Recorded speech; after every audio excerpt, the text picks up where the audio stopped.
Sebelumnya perkenalkan, nama saya Syafri Zulkaraska, NIM 1142056 dari Teknik Lingkungan Angkatan 2020. Di sini saya akan menjelaskan terkait dengan teosentrisme dalam sudut pandang Islam.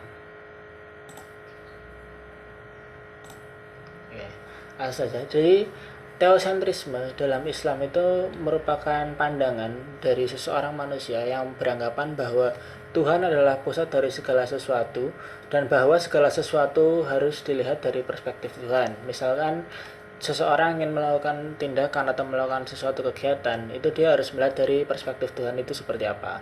Kemudian teosentrisme dalam Islam itu sendiri dapat mempengaruhi kehidupan sehari-hari yang ada, di mana teosentrisme dalam Islam itu menekankan bahwa Tuhan adalah sumber dari segala hukum, nilai, dan juga tujuan hidup. Oleh karena itu, umat Islam harus tunduk dan patuh kepada perintah dan larangan Tuhan yang diwahyukan melalui Al-Quran dan Sunnah.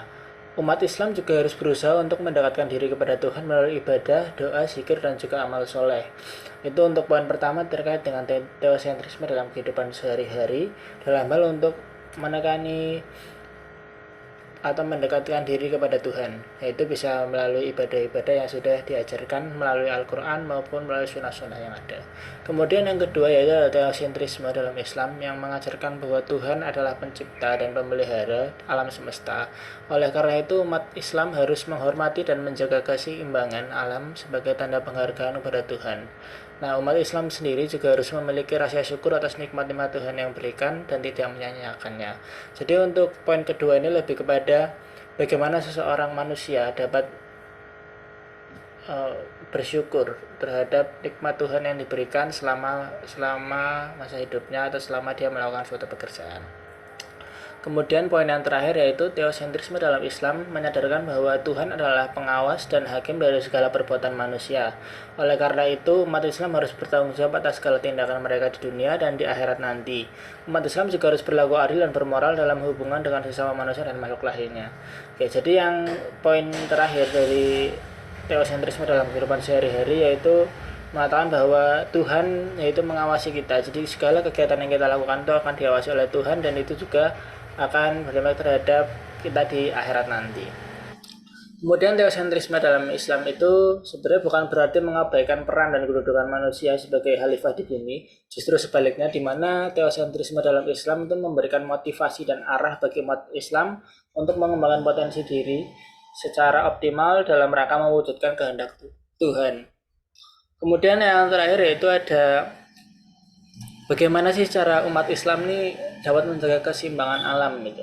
Ada beberapa cara yang dilakukan di mana umat Islam sendiri itu harus menghargai dan menjaga hak-hak lingkungan yang telah ditetapkan oleh Allah, di mana hak-hak lingkungan itu meliputi hak untuk hidup, berkembang, dan berfungsi sesuai dengan fitrahnya. Umat Islam sendiri itu juga harus menghindari pemborosan, kerusakan, dan pencemaran lingkungan yang dapat mengganggu keseimbangan alam. Kemudian yang kedua, umat Islam itu harus mengambil manfaat dari sumber daya alam yang Allah berikan dengan bijak dan bertanggung jawab. Umat Islam harus memenuhi kebutuhan hidup tanpa melampaui batas yang ditentukan oleh Allah.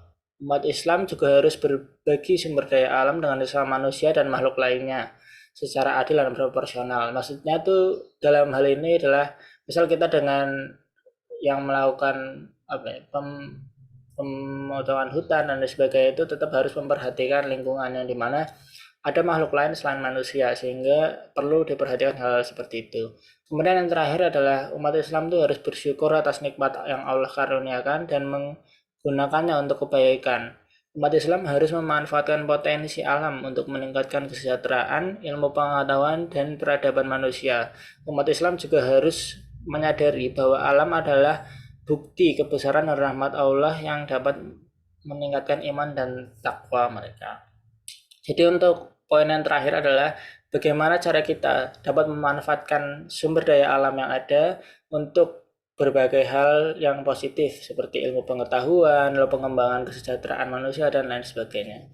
Oke, mungkin cukup sekian yang bisa saya sampaikan terkait dengan teosentrisme dalam Islam. Saya cukupkan. Wassalamualaikum warahmatullahi wabarakatuh.